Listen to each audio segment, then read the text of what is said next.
Hi, I'm David Holdeman. I'm Dean at the College of Arts and Sciences, also a faculty member in the English department. And I just asked Corey if I could say a couple of things before this event got started.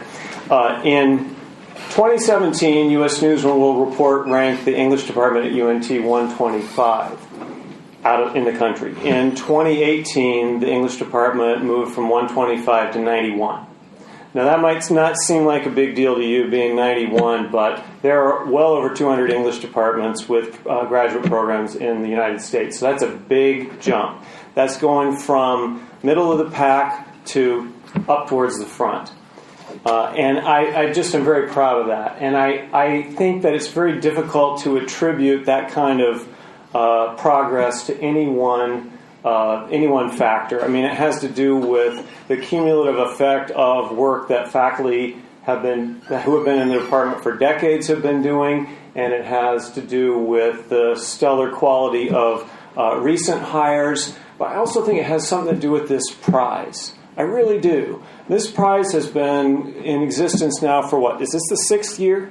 Yeah, so it's building momentum, and we've developed a roster of really accomplished poets who have won this prize, starting with Laura Kaczynski, and then Paisley Rectal and Katie Peterson, and then all the way up now to Wayne Miller. And I think the prize has gained in prestige and momentum. I think every year all of the wonderful advertising that we've done related to the prize and all the wonderful graphics that Lisa has put together just have made this into something special. All the fabulous work that Bruce and Corey have done in judging the winners of the contest. So I just want to let you know, on behalf of the College of Arts and Sciences, that I truly appreciate this prize.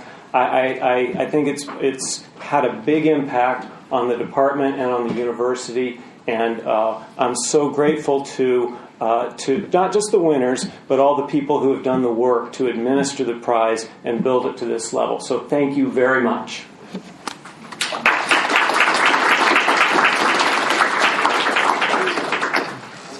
Hi, everybody. Thank you. And David, thank you for that. I want to point out that David Holdeman has been instrumental in setting up this prize in its beginnings when he was department chair and making sure that it keeps going as he served as dean for us. And I'm grateful for his efforts, too. And I feel like this is an exciting part of what we do for creative writing here at UNT and what we do for the larger literary world. And I'm very proud that this is the 6th year that we've offered this prize, and I'm very proud of the people who have won it in the past. And I'm especially proud that Wayne Miller, who was a finalist in the very first year of the prize, has now circled around to win the prize this year for his terrific book Post. And I think it's a well-deserved win, and you'll be convinced by that when you hear his work tonight. So thank you all for coming to help us celebrate this evening, and thank you, David, for your kind words. And I want to invite Jim Redmond, who is a PhD student in poetry here, a terrific poet, and Jim's going to come up and tell us about Wayne's work.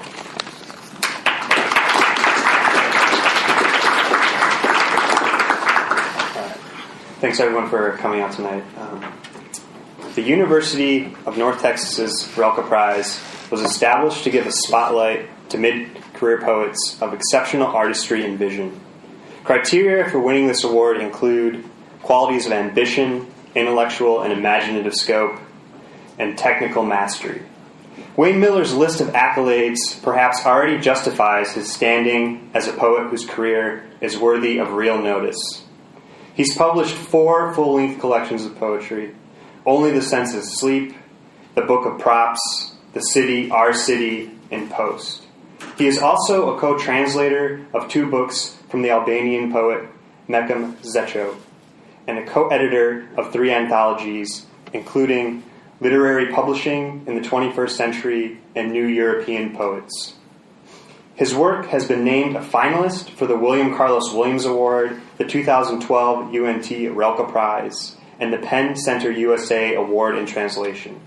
He is the recipient of a George Bogan Award, the Lucille Medwick Award, the Lyric Poetry Award, a Ruth Lilly Fellowship, the Bess Hoken Prize, and a Fulbright to Queen's University Belfast. Miller also co-curates the Pleiades Press Unsung Master Series and is a professor of English at the University of Colorado, Denver, where he edits Coppernickel. These accomplishments alone speak to Miller's skill as a poet, a scholar, and an educator. But his latest collection of poems, Post, merits special attention in terms of those values the UNT Rilke Prize seeks to award: artistry and vision, ambition, intellectual and imaginative scope, technical mastery. Reading over this collection of poems again, I was struck by how Post embodies each of these qualities in a way I find highly accessible, deeply engaging, and eminently authentic. We immediately get a sense of Post's enormous ambition in the first line of the very first poem, where Miller writes, "He entered through the doorway of his debt." The book intimately roots us in some of our most basic and difficult, contemporary as well as timeless problems. Identity politics, ecological concerns, social media, and classical music all find a place within Post. Fundamental issues of life, death, and meaning more generally remain a constant point of fixation. And Miller is not afraid to overlap or intersect these issues in some rather risky ways that feel wholly authentic to me.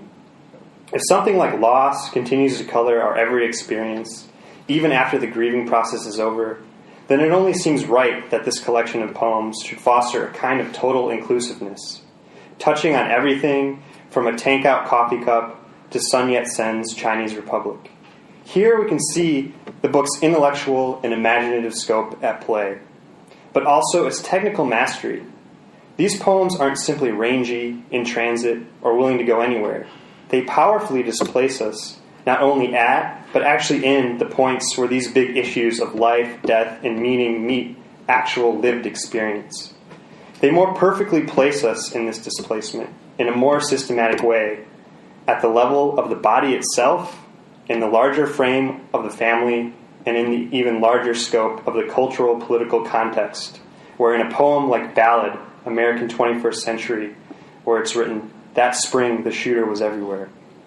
And amidst the strategic displacement, the sharp imagination of these poems find what Adrian Matika refers to as Post's clarity in the moment between an experience and understanding. But these points of focus or clarity should not be equated with easy answers or some sense of closure. And this, I think, has so much to do with Post's deep and unflinching commitment to an investigation of these problems by way of how our own imperfect minds and emotions actually move, how they actively roam over a wide swath of phenomena, but also seek to make some clearer sense of experience. And yet our human faculties often falter. And Miller poignantly forces us to inhabit these spaces of uncertainty or irresolution in a more exacting fashion. Here, clarity and complexity come together in a poem like the first Post elegy, where the speaker says of his deceased father's car, "I realized I was steering homeward, the down payment of some house we might live in for the rest of our lives. A moment that I feel is earned via artistry, technical mastery, but doesn't come off as overly made or artificially constructed. Rather, these poems are at once deeply meditative, thoughtful, and yet genuinely and naturally arrived upon. Ultimately, a real authenticity with regard to this space between experience and understanding seems to be one of Post's central risks, but also one of its greatest rewards. And so I ask you to welcome Wayne Miller to the podium as he invites you to enter this space of risk and reward, a space which the poems of Post more richly, more sharply bring to life for us all.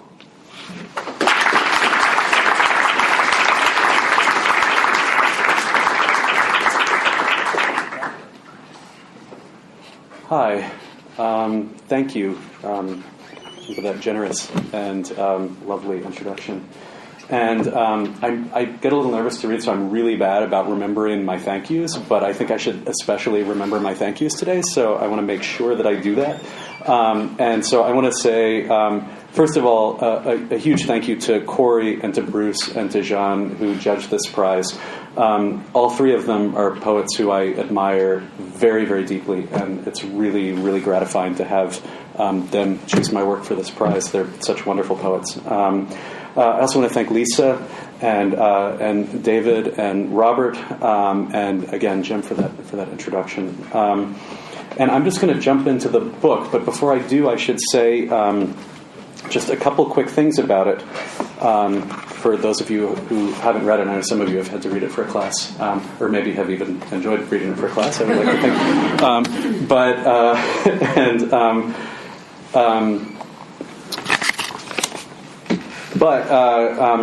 For those of you who haven't, I should say that there's sort of three threads that braid through the book, and one is the death of a parent. My father died in 2008, and there are a number of what I call post-elegy poems in here. They all have the same title. And I think of a post-elegy as a poem that is about a loss when that, it is a simplification, but I'll just say this, about that loss when it no longer feels as acute. And so it's sort of resonating in the imagination rather than in the emotional sense. And then also, my daughter was born in 2011, so there's a little, at the time this book mostly happened, there's a little 2-year-old running around this book. And then there are also a number of poems that are about socio-historical or socio-political conflict. And the book is kind of about juxtaposing those things and thinking about how they interact with each other. And I'm going to start. The debt. He entered through the doorway of his debt. Workmen followed, bringing box after box, until everything he'd gathered in his life inhabited his debt. He opened the sliding door to the yard. A breeze blew through the spaces of his debt, blew the bills from the table onto the floor. The grove of birches and farther the beach of driftwood and broken shells were framed by the enormous window, that lens-like architectural focus of his debt. He drove into town on the coiled springs of his debt. When he bought fish at the market, he proffered his MasterCard. The dark woods stretching inland were pocked by light-filled cubes of debt. The very words he used to describe his surroundings were glittering facets of debt. Each visit we smoked on the deck, and over drinks he reminded me with love and genuine pride, one day all this debt would be mine.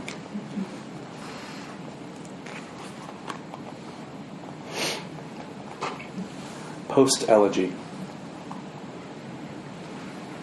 After the plane went down, the cars sat for weeks in long-term parking. Then, one by one, they began to disappear from among the cars of the living. When we went to retrieve his, you drove the rows of the lot while I pushed the panic button on the fob. Inside, a takeout coffee cup sat in its cradle, a skim of decay floating beneath the lid. I'd ridden in his car many times, but never driven it. When I turned the key, the radio opened unexpectedly, like an eye. I was conscious of the ground passing just beneath the floor and the trapped air in the tires lifting my weight. I realized I was steering homeward, the down payment of some house we might live in for the rest of our lives. So one of my pet peeves is when we are in the media, we Americans are referred to as consumers. This drives me crazy, and I knew that we were in trouble when I mentioned that at one of these readings. A bunch of students came up afterwards and said, "Why does that bother you?" I thought, well, that's not good. And I talked about citizenship and things like that, and they looked at me a little blankly. This is my poem that is, for better or for worse, against that idea. This is called "Consumers in Rowboat." The consumers have fallen in love. They drink up their wine. They slip into bed where they tangle their hands. Out the window, the dogwoods are tousled with blooms, big smudges of white. In the morning, the consumers work in the yard. He splits logs, she paints the gate. Consumers in love in their house on the street, where the newspaper slaps like a hand to the stoop, where they lie in their room, fearing death, fearing loss. The consumers read books late at night in their bed. They don't speak of themselves in the way that we do. They think of their lives as back roads to drive, novels to write, long hills to slide down. The consumers imagine their voices as minds, their words as their thoughts. The consumers keep speaking into their world, their sentences foghorns propelled through the dark. They're speaking and speaking by choosing their markets, the world passing through them as though they were filters, the world made of meals, nice liquor, and music. We're here to remind them, be good consumers. Remember your debt. The economy needs you. You'll carry it forward like a boat to the water. One day you'll go rowing. The consumers will anchor the oars in the oarlocks. They'll steer themselves out on a lake in summer. Consumers in love beneath double-arch bridges, their profiles splashed to the light-dappled surface, their movements too distant from us to have meaning. I should have said that the speaker of that poem is a little creepy. Suspicious. Post-elegy. 1. For 4 years, I kept your ashes in the trunk of my car.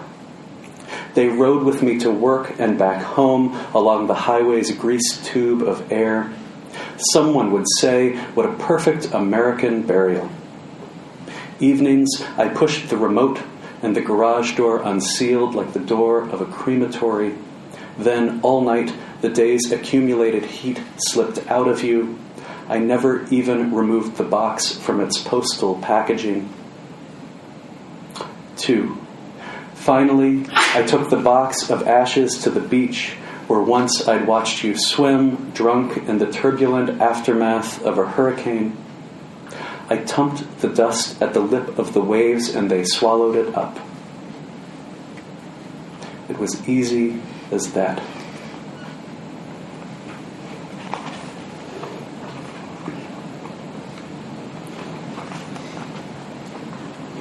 So, my daughter, when she was not quite 2, and we'd read her a lot of books. She was obsessed with books, but she didn't really quite understand. And picture books. We weren't reading her novels, and she didn't really understand the way the pictures in the book were not 3-dimensional.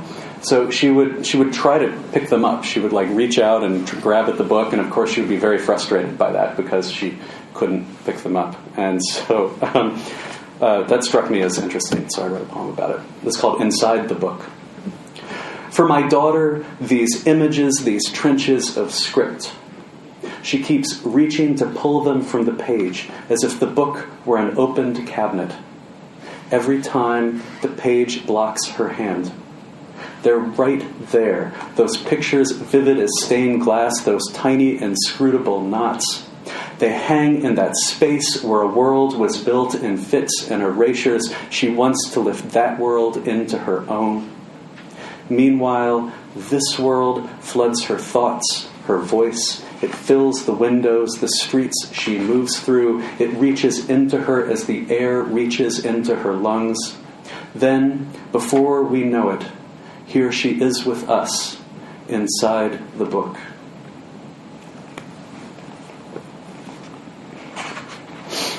Okay, so in this next poem, it's going to become clear at the end of the poem that the speaker who's talking is he's an adult talking to kids, or maybe a teacher talking to a class. It's not 100% clear, but that he's in this position of power, and they're sort of his younger generation, his students, however you want to see that. And at a certain point, they're going to start talking back to him. And so when they start talking back to him, I'm going to hold up my finger, and then you're going to know that someone else is talking. Okay, it's called The People's History. And I should also say, every time the word people shows up in this poem, it's capitalized. And the idea is that the sense of people starts to blur a little bit. It's about a march or a riot, a protest. The People's History. The people moved up the street in a long column, like a machine boring a tunnel. They sang the people's songs. They chanted the people's slogans. We are the people, not the engines of the city. We, the people, will not be denied. Then the people descended upon the people, swinging hardwood batons heavy with the weight of the people's intent.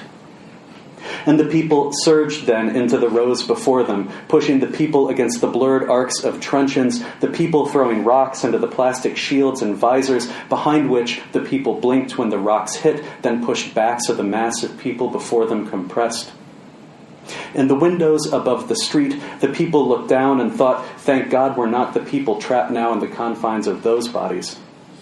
And soon the people on rooftops loaded their rifles with wax bullets, which looked like earplugs, which the people had produced in factories full of people flanking machines designed by the people. When the bullets buried themselves in the people cried, those shooters are not the people. Some piece of them has been removed like a fuse. The true people are a surface that floats on the sea of our fathers. How they buoy us, the people shouted. But the people had grown tired of the afternoon and released dogs into the crowd, dogs that could not tell the people from the people, and the people fled in all directions back into the city, singing with pain. And now, children, when we meet the people in the market, how will we know them? Their clubs and their bruises, their language of power. What about concepts? They fill them with bodies. And weapons? They spend hours piecing them together. What else? They open their mouths. And what else? Nothing. They open their mouths. Is that wrong? Excuse me, but what gives us the right to define them? That's not what I'm saying. Excuse me, but aren't we too the people? Yes, but wiser. But sir, how can the surface be different from the sea?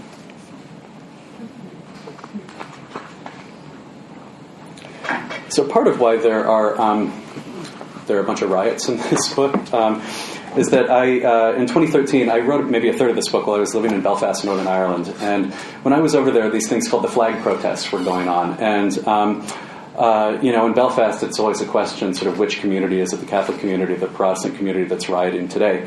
And in that case, it was, I don't mean to diminish that at all, but there's a fraught history there.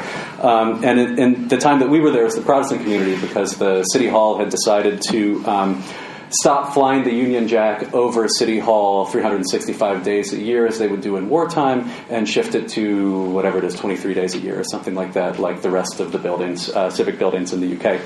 And that incensed the Protestant community, and so there were a lot of riots. But what was interesting is that a lot of they would start as protests and then eventually turn into riots. Two things were interesting about this to me from a writer's perspective. One, that they found pretty quickly that the majority of the rioters were under 18. And then the riots almost every night would shut down right at 9:45. And they could not figure out why these were shutting down at 9:45 until they realized, the media realized and started reporting that all the kids who were rioting were going home to see themselves on the 10 o'clock news. And so this poem is about that. The next generation. They're gathering in the streets and lifting themselves from the earth. They're hovering, throwing rocks and gasoline. They're flying through storefronts and alleys. They're smashing plate windows to road salt. They're lifting heavy-vested policemen and dropping them on cars. Baton rounds whir into their mass, landing against wounds, then falling away. Those children have risen into the air, lit orange from flares and cars set ablaze. They circle above us. We try to pull them down, but they kick and soar higher. The newscasters explain and explain them, clutching them in language they would never use, language that lists them, but they're already flying out of the streets. The city's dome of light is anatomical, a spleen, a turgid sac. Inside it, the buildings are puttoed and griffined, and along the bottom, the children's graffiti musses the surface. It glows in our window and grows as I prep my next lesson, as we feed our daughter who smears her cuffs with applesauce. By 10, the three of us are asleep, and out there, it's suddenly finished. The children are back in their rooms, watching themselves when they flew through the air. There I am, they say, and point to the screen.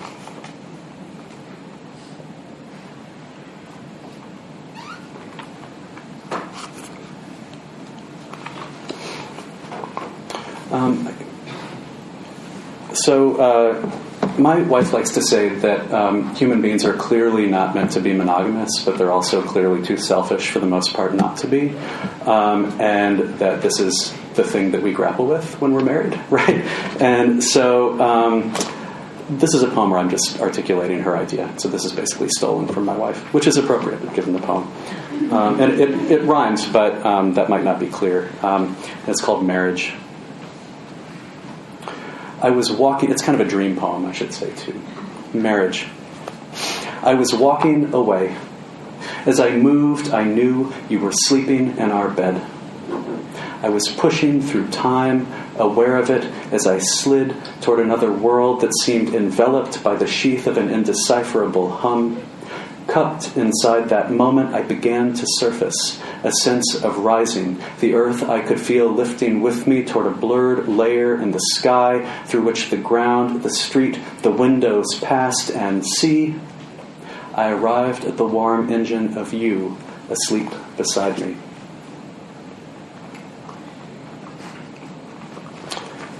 So Corey encouraged me to read a couple new poems, so I thought I would try out a couple new poems on you. And I've never, and then I'll go back to the book. But I've never read these, so I'm terrified. So you can tell me what you think about them, or better, don't. And these new poems are really kind of all over the place, so they don't really cohere particularly. But I can say that in this poem, I was trying to argue with myself about how I feel about really rich people. And it's a monologue in the voice of someone who is really rich, or maybe multiple people who are really rich. This is called From the Afterlife of the Rich. I did kill them in the poem, so now they're dead. From the Afterlife of the Rich. 1. We were rich. In the dark valley, the highway formed a pave river, and down in the orchestra pit, the players were clothed in our sustaining contributions. Our portfolios swelled and contracted inside digital rib cages, and that silent breathing was the breathing of a spirit that's beyond you. When we left, our houses filled with security, mute and clear like still water. When we returned, that presence withdrew into our secret codes. All summer long, a mist rose off our lawns. I'm sure you'd say like steam resurfacing from a buried 19th century. It was recycled water on a timer for the grass. 2. We were the rich. We glimpsed the poor smoking dumbly on their stoops, lugging gas cans to their drained vehicles. We filled their televisions as though we were fictional characters. We recalled their revolutionary songs. We could see how they coveted our luxury hybrids. They looked up to us, you know, with the blankness of a field of tiny flowers. When they agitated, it was like a breeze out of nowhere passed across their surface. That trembling was lovely when observed from a distance. In a minute, it would stop. 3. But our lives, too, were visited by elemental tragedies, deaths of parents, illnesses of children, fires that absolutely failed to light. Poet, with your minuscule economy simply no one understands, I know what you'll say. Your art was there for us, and yes, it was. More importantly, in those moments of terror and empty, useless grief, our primary need was sympathy, real sympathy, which we, like all the living, deserved.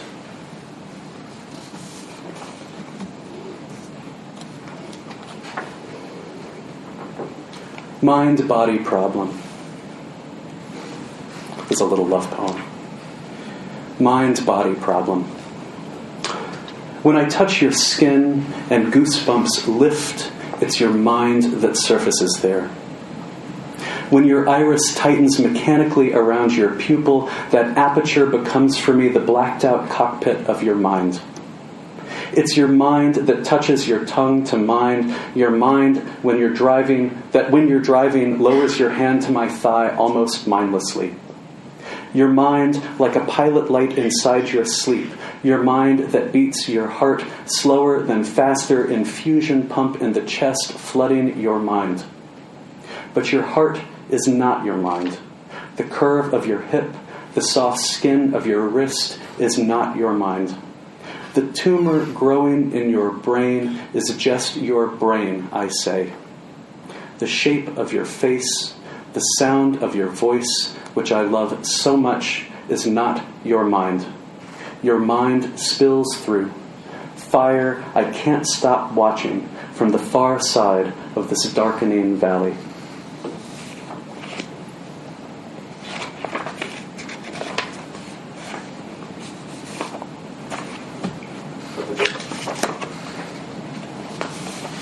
I'm just going to read 2 more new ones and then I'll go back to the book. Promise. Armistice. The war stopped precisely where it was.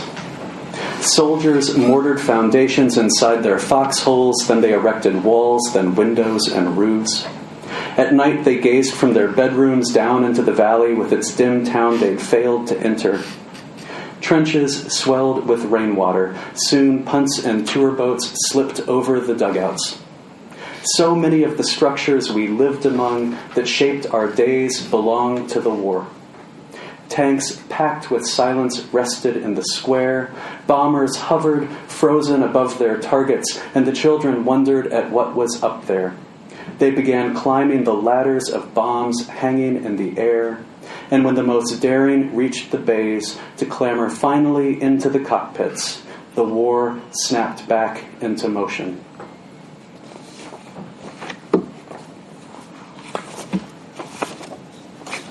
I was at the airport, and there was this really little bird that had gotten stuck in the airport, and that seemed ridiculous to me because the whole space is about flying, and then here's this bird sort of hopping around with no place to fly. It seemed very strange. And sad. So I wrote this poem about that. This is called The Future. It's in 2 parts. 1. A bird in the airport hopping among our feet. Dun puff chest. A sparrow, I think, collecting bits of popcorn beside the luggage while invisible speakers fill the air with names of cities irrelevant to the air across the window from which this bird has become mysteriously separated. What should be done for her? Little feathered heart, little Dickinson maybe, who won't let any of us touch her. The light is mostly outdoor light, and the high ceiling support beams make the environment not unsuitable. If only she could be coaxed down the jetway and onto the plane to take to the sky inside our human endeavor, wouldn't that be a kind of release? 2. After we boarded and settled into our seats, after the lights dimmed and the movie began, the plane shifted course imperceptibly, so that our shared tube kept hurtling through the darkness just aside the line each of us projected down into the city we expected to receive us. When we landed, we were together in that daze of arrival, carried reflexively by the moving sidewalk, the sky train, until we were already well inside the city that now I must assume was arriving suddenly into each of us. I could see palm trees, saguaros, floating puffs of clouds, and it became clear we were in, of all places, Phoenix.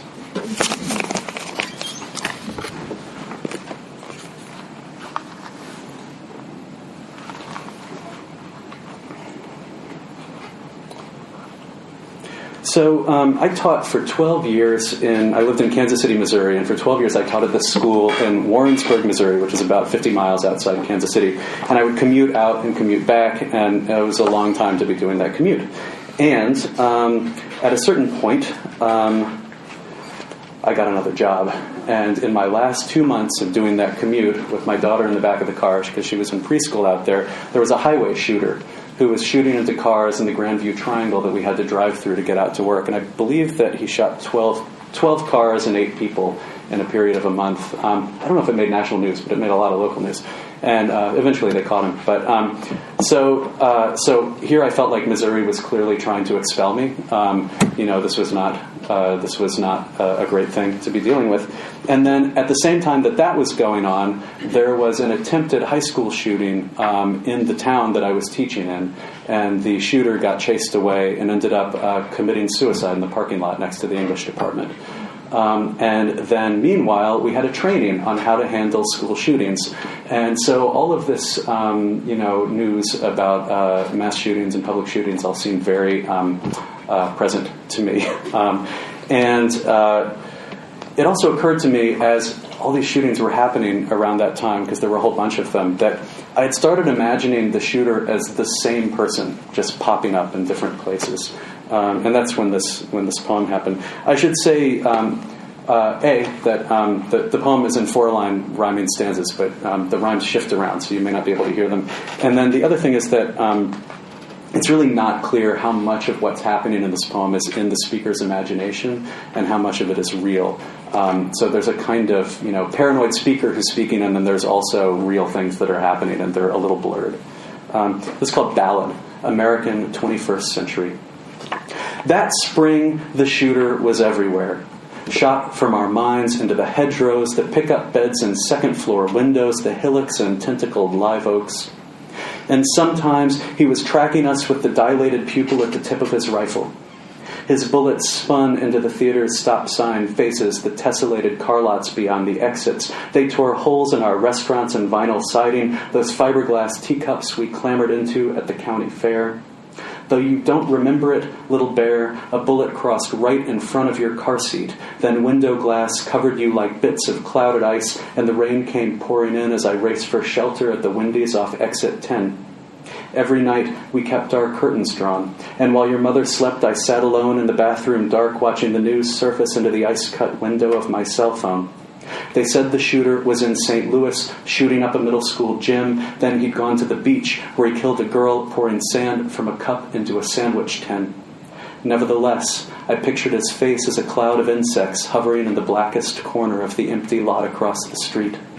At work, they walked us through scenarios, what to throw if he came through my classroom door, how to arm the students' desks for counterattack.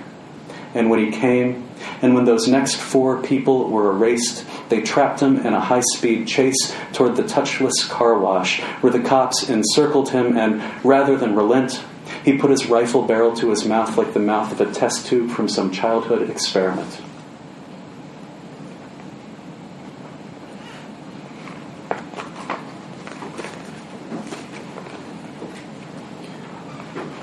So I made the mistake of walking up here and not looking at my watch, so the time actually means nothing to me. But my sense is that maybe 2 more poems is probably about right. So I'm going to read 2 more, so you can start counting down. Post-elegy. In the image that recurred of a house catching fire in the middle of a hard freeze, I was sure you were the house. Now I see you were the fire filling the house with motion, your light opening the rooms from the dark, paling the oak's curve like the inside of a forearm. When the trucks arrived, scraping their sirens up the line of porches, you were already feathering at the soffits. The men locked their hoses to the vast reservoir floating beneath the city and pushed that weight against you until at last you were swallowed back into the blackened lath. I woke to find the house sealed in great slicks of ice, waxen layers on the windows and walls. I passed it each day. Once I went over to look through the ice sheeting the bedroom window. A few of your books lay unburned on the table by the bed, which still had the covers pulled back. No, you must have been the house. Those books were yours. The shoe prints and the snow crust were mine. But you were also the fire that swallowed the house from the inside, that the house swallowed into itself. When the thaw finally came, the sun filled the street between us with fire.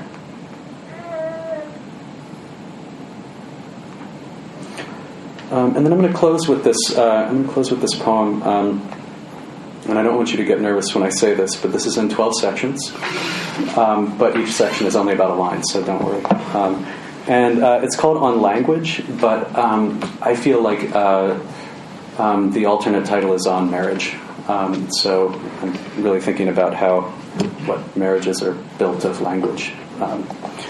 So it's dedicated to my wife. On Language. 1. There were only certain stones we could step on to cross the river. 2. The stones we could step on to cross the river were not certain. 3. It was difficult to decide if the stones were part of the river or a scattered resistance to the river. if the stones were form or content inside the greater form of river. 4. Mainly the stones we stepped on dropped away behind us like the notes of a song. 5.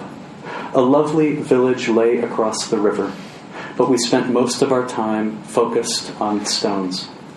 When at last we arrived at the muddy bank, the village had shifted impossibly back across the river. 6. Love, stay with me inside the syntax of the river. 7. At times the stones we stepped on were at the bottom of the river. When we emerged, our bodies no longer sails in the current. The stones had risen like balloons to the river's ceiling. 8. Those days, the river filled our clothes, our ears, slicked us like a dream. 9. We sat on the shoreline and looked back across the river we again would have to cross. Looking, too, was a kind of crossing. 10. Inside the forever descending current of the river, a counter-moving archipelago of stones. 11. Stones that we discovered crossed the river. 12. We spent our days crossing and crossing the river. Thanks.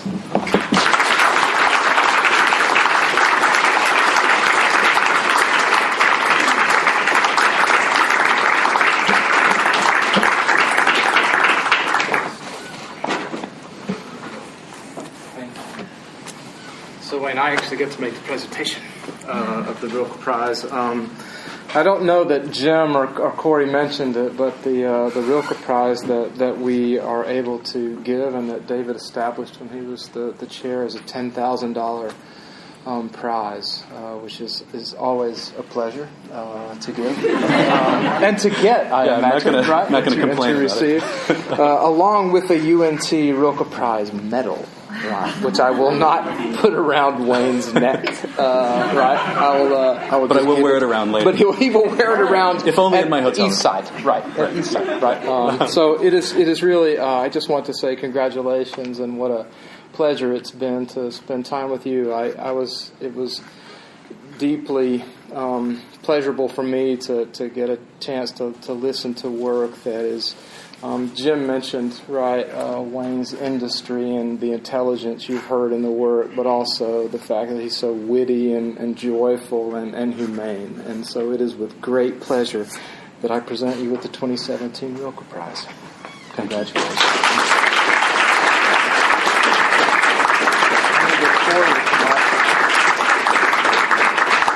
Since Wayne had a hand in judging the next prize that Corey's going to present, I'll ask Wayne to stick around and Corey to come present the prize. Yes, hello. So we made Wayne work, actually. So he wrote this great book, and we loved it, and we said, now that you've done that, do something else for us. So we asked Wayne to judge the Vortman Academy of American Poets Prize that we offer here. And we're one of maybe 200-plus institutions in this country that offer an Academy of American Poets Prize.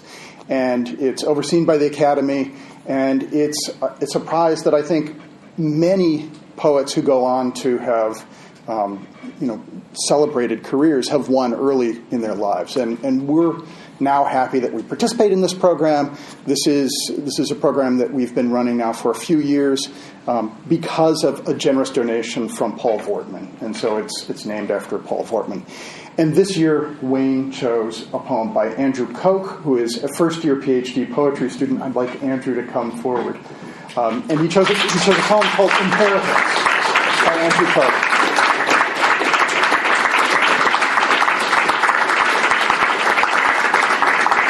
Which is a wonderful poem. And Andrew gets this lovely folder with a sheet of paper in it, right, which is the thing that he most wanted. But also beyond that, the Academy will name him in their annual report. So his name goes out to all kinds of fancy dancy poets who will say, I wonder who that Andrew is. I want to read his poem. And he gets $200.